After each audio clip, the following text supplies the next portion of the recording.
Yo, happy college football Saturday. You're listening to the NS9 Postgame show, a.k.a. the hodgepodge of nothingness. I'm your host tonight, Jim Rosati, Northside Notch. With me is Tyler. Tyler, what's going on? I lost every bet I placed today, basically. And then... Yeah, I don't even want to talk about college football just wasn't good for me today. Yeah, I don't want to talk about I was actually looking forward to turning the game on, the Pirates game on, because it was just a break. Yeah. And you know what? It was a relatively well-played game. So, I mean, let's just kind of get right to it. A lot of stuff happening today. First really loaded slate of college football games, but no, Pirates 7:35 game against the Cardinals. Are coming off an 8-2 victory last night. They were in control of this game, I feel like, for the better part of it. But the Cardinals' firepower just ended up being too much, at the end of the day. They end up winning 7-5, thanks in large part to a 3-run ninth inning to put them ahead. And then also, friggin' Albert Pujols, doing his thing. He had 3 hits today, including his 696th career home run, which ties him with A-Rod for 4th overall. So a lot of stuff happening, but a lot of good stuff happening on the Pirates too. I mean, Oneil Cruz had a great game, 2 more hits, home run. The rookies shined today offensively for the Pirates. Brubaker was okay. Bullpen, though, was the issue. They just weren't able to withstand the Cardinals offense. So where do you want to start tonight? I think we just get the slightly bad out of the way and go with Brubaker. Okay. You mentioned that he had an okay outing. It's one of those outings that I think on a competitive team, he's not sent back out there because he had been a little bit shaky all day. Mm-hmm. But on a team that's 40 games under 500 in September, sending him out there is not that big of a deal, especially with the bullpen issues that once again popped up tonight. It's a learning experience for him, but it's also on a competitive team on no planet. I would rip Shelton right now if this is a team that's 30 games over 500 and send him out there like in a pennant race, because he did not look that good tonight. If they send him back out there for that last inning, I would be up Shelton's butt. No, I mean, it's an understandable take there. He went, 4 scoreless to start the game. He gave up the first run in the 5th. So, if you were to just say, what, JT, good job, 5 innings, 1 run, you did your job. We're gonna put things over the bullpen here, and we had a competent bullpen, then yeah, I'd be fine with that. In the Pirates' case, they really kind of needed 1 more inning out of him. I mean, this bullpen is just terrible right now. And like if they were to have taken him out there in the 5th, I don't know who you're going to string together for a good relief inning. So, yeah, I mean, I get Shelton's decision to put him back out there for the 6th. And, he does give up the 2-run homer to Pujols to tie things up in that inning. But, still a 3-3 ball game after 6. It's a quote unquote quality start, right? So it was fine. If JT Brubaker is going to give us 6 innings, 3 runs every single time, I will take that all day. Absolutely. It's more that it's just the position the Pirates are in right now. I'm fine with sending them out there for the 6th. Yeah. Just in a different situation, it's not what I want to see, because he gave up a lot of loud contact. He wasn't very sharp tonight, but it's also kind of encouraging that he did go 6 innings, 3 runs without really his best stuff, even though his stuff was sharp early, just a lot of stuff middle. A lot of movement, but just no command.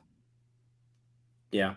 And I mean, like I said, I'll take this from Brubaker all day. He went up against Jack Flaherty, who isn't who he used to be, right? Like let's be real here, but went right up against Jack Flaherty, and um, it was a tie game when he left. So I'm good with that. I really thought the Pirates were going to take this one.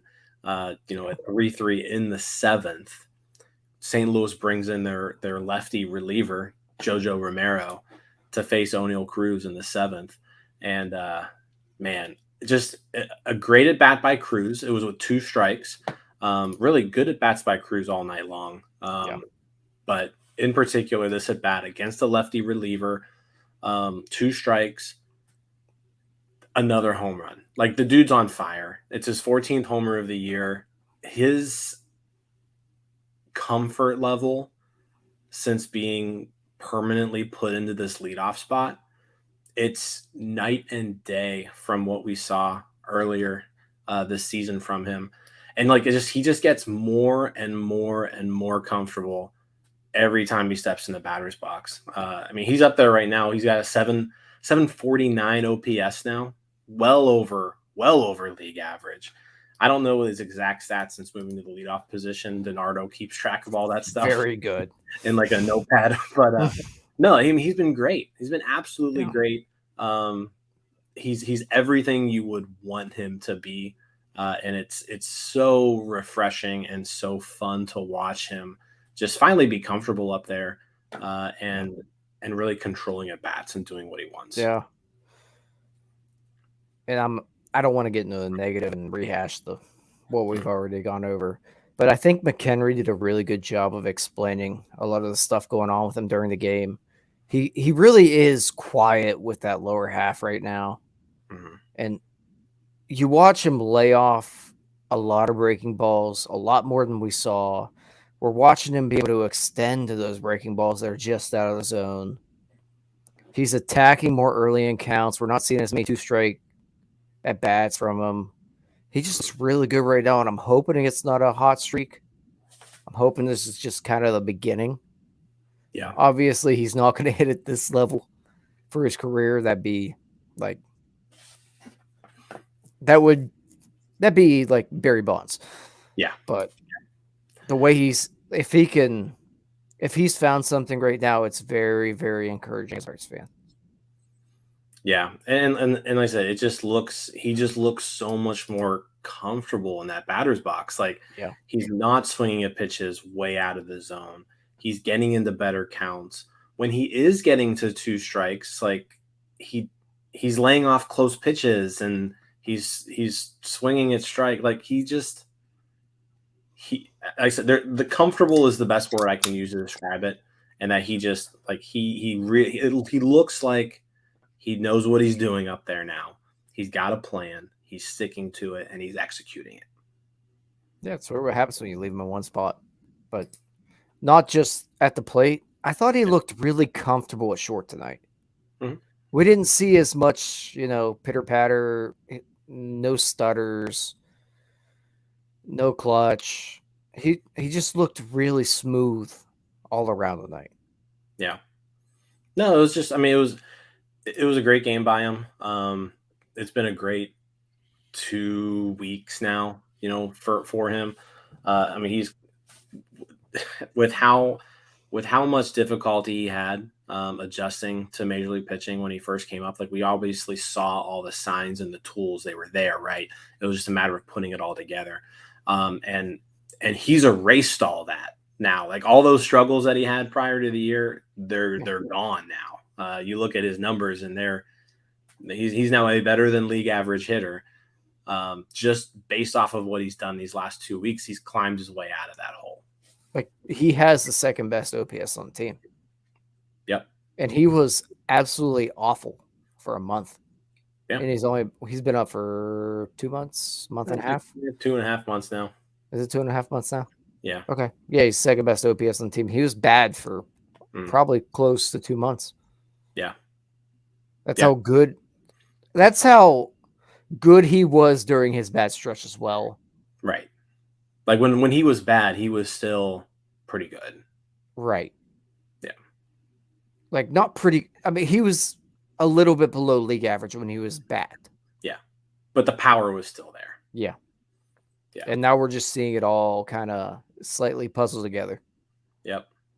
No, it's really nice to see. It was a really good day for all the rookies today too. So the 2 hits for Cruz. He also drew a walk. One of those hits was a homer. Rodolfo Castro homered to lead things off really in the first inning. So third at bat of the game, Castro home run, his 7th of the year. So he got things going for the Pirates offensively. Jack Sawinski with another home run. So 3 homers by Sawinski, Castro, Cruz today. Love to see that. 3 hits by Sawinski today. 2 more hits by Cal Mitchell today, both doubles. Yeah, it was a really well played game by the youngsters, and so that's what you're looking for this last month of the season is just okay. Cruz needs to just continue staying comfortable so that we feel really good about going into the 2023 season with him as shortstop. Can Rodolfo Castro get a leg up and kind of get a stranglehold on that second base position, right? Going in next year, like, is Rodolfo Castro going to be our second baseman next year? I think that question, can be answered this month. And then, you want to see Sawinski end the year on a high note. You want to see if Cal Mitchell can give you something. And all 4 of those guys today performed like you'd want to see them. Yeah, I think the one I was slightly encouraged by the most was Sawinski, though. Mm-hmm. He does seem to be in that in between of the old like 2019 launch angle era swing and the old school put the ball in play. He seemed to have a lot more control of that tonight. We saw him getting better counts. He's still taking the hacks there early in counts, but he's not as exaggerated with the leg kick with 2 strikes. We're seeing a little bit of a 2-strike approach. He's still striking out at an enormous rate since he's come back up. It's been better than it was. It's still like 29%. Yeah, but it's not great, but tonight we started to see a little bit, I think, hopefully. And we're on the same page. Neither of us are big Sawinski believers. I think he's a 4th outfielder at best. But he's a guy that there is something there with him. He could be a right fielder on a pretty good team because there's a power there. He plays good defense. If he can cut strikeouts down, he could be a very viable major leaguer. Yeah, season line after his 3-for-4 performance today, he averaged up to 209. It was when he got sent down, it was all the way down to 198. So average is up a little bit since being called up. OBP just a little bit below 300, 294, which is, it's like almost league average at this point. And then slugging 419. So average is up a little bit from when he got sent down. OBP's up a little bit. Slugging is a little bit down. This was his first home run since his call up. But I like that they're putting him out there every day. I like that they're giving him a lot of playing time right now because I think that's just like that's what he needs. Like, we need to see more major league pitching from Sawinski. And it was nice to see that out of him today. Like I said, this is one of those games where, like, you always want to win the game, right? But when you're 51-87 and it's a foregone conclusion that you're going to lose like 2/3 of your games, when you're going to lose, at least this is the kind of stuff I want to see, right? Like, I want to see the guys who have a future perform and advance and execute. And they did that today. So, for a loss, never really happy about a loss, but I'm happy with what I saw out of select people who are the interesting people to watch right now. Yeah. And then the other guy to highlight, I think, would be Cal Mitchell. He's been pretty good at the plate since he's come back up.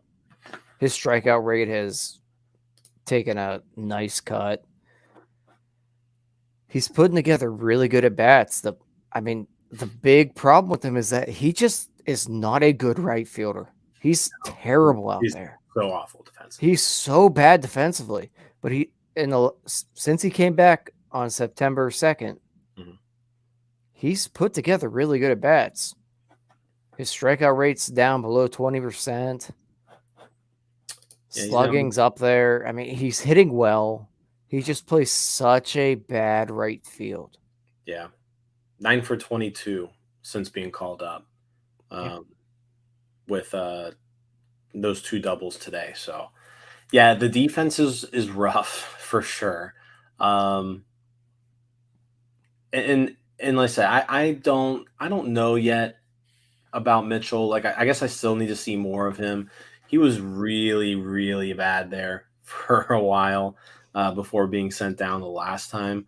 But like he has crushed the ball in AAA this year, right?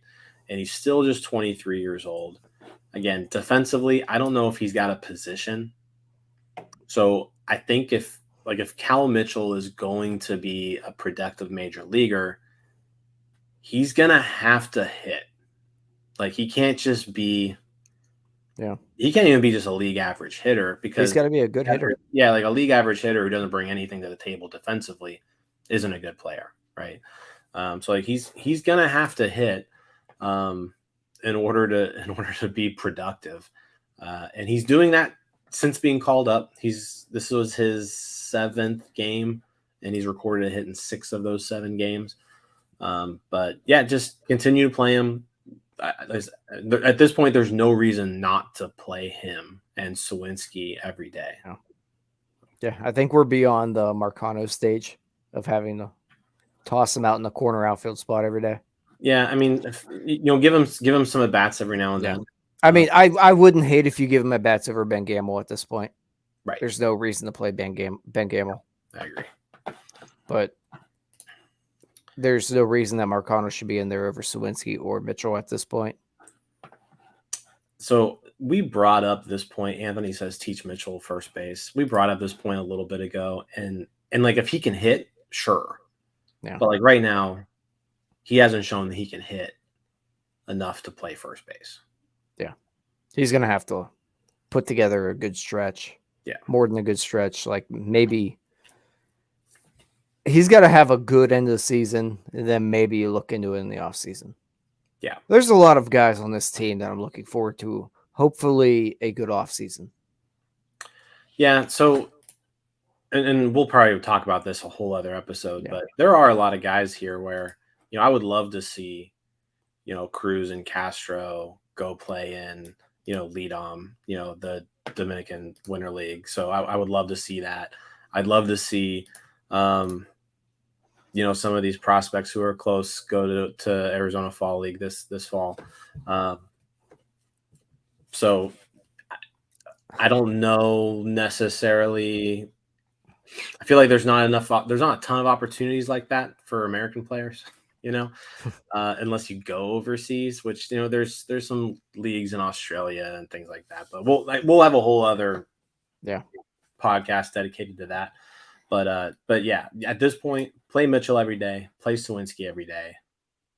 While you're at it, I'd like Brian Hayes to just go to a new swing coach and we figure this whole thing out, because I don't know how long I can live with a $70 million bad offensive third baseman. See, like DiNardo and I talked about this the other day, and like I get that like he needs to be better offensively. Like there's no doubt about it. He's bad. He needs to be better. Okay. But like at the end of the day, like a 3-WAR player is a 3-WAR player, no matter how he gives it to you. Like wins are wins. If you create runs, you take away runs, they're the same. Like I know it's sexier to create runs than it is to save runs, right? But at the end of the day, if you save a run, it's the same as creating a run. I mean, so it doesn't matter how you do it. Like That's fine, but his offense can't get much worse than it is right now. So let's just and I agree with you. So I think let's figure this out. Let's at least get league average, please. if he I mean, we've said this all along. What were you doing as a rookie? Let's get back to that. We've said this all along. If he's a league average hitter, then you're talking about a 4-win player. Yeah. Right. Right now, he's going to be a 3-win player, and he's hitting like shit. Yeah. So let's hit a little bit, and then you can. I mean, you'll be a good player. To be honest, it's not as dramatic if he's on a good team because then he can not be in the 5-hole. Yeah. No, you're right. Or the 2-hole. I mean, if you're if Ke'Bryan Hayes is your number 8 hitter, right? You're fine. Right. But I can live with that. If you're counting on him to be your number 2 or your number 5 hitter, it's different. Yeah. No, but I mean, Hayes did have 2 walks today. I think those were his first walks in like 2 months or something stupid like that. 2 walks today. First time he's walked twice in a game since July 14th. Yeah, I mean, he's been kind of flying under the radar as very bad offensively. There's just not enough power in that bat. June, he had a 571 OPS. July 614. August 590. September 558. Yeah, That's bad. Very bad. He's very good defensively.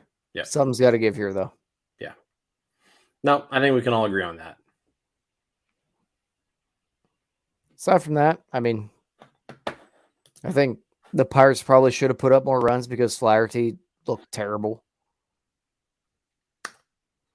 Yeah, he hasn't really been the same ever since all of his injuries.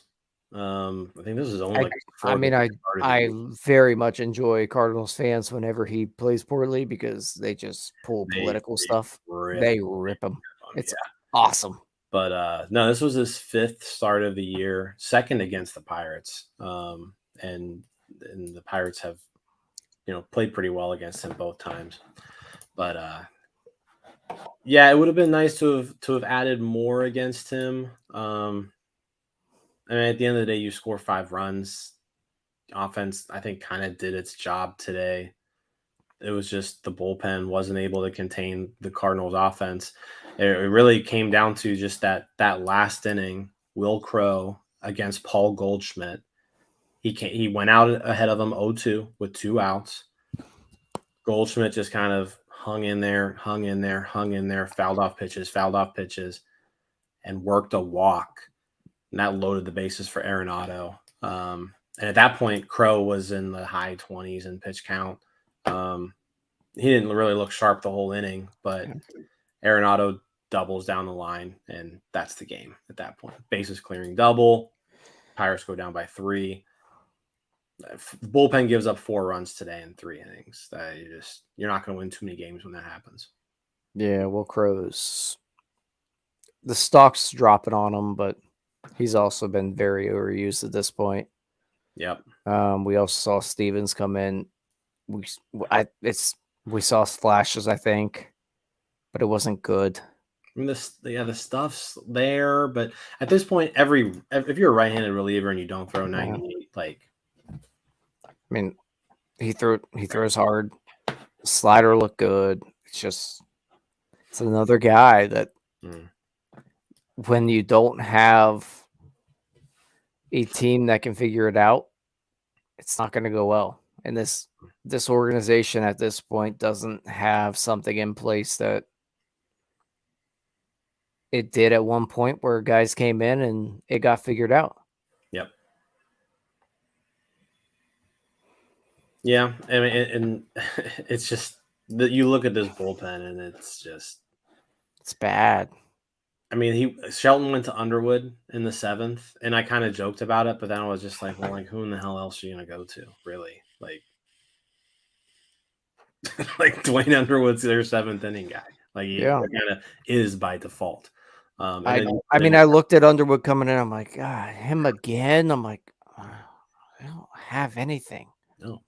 And then Stevenson goes out for the 8th with his 5.92 ERA. It's bubble gum, duct tape, and super glue right now. Yep. But that's that pretty much sums it up. Yeah. We're under a month, right? Like we're almost done. We're almost done. This is bad. Let's keep watching Cruz, Castro, Sawinski, and Mitchell. See what we got there. I'm just heavily invested right now in just Cruz being more and more and more comfortable. Castro pretty much just shut it off after the 5th batter. Yeah, I mean, watch something else, unless Mitch Keller or Roansy are starting. Right. Yeah. Which, speaking of, tomorrow, rubber match of the series, Mitch Keller versus Jose Quintana. So old buddy Jose Quintana, who I don't believe the Cardinals have lost a game. Wait, hold on, 1.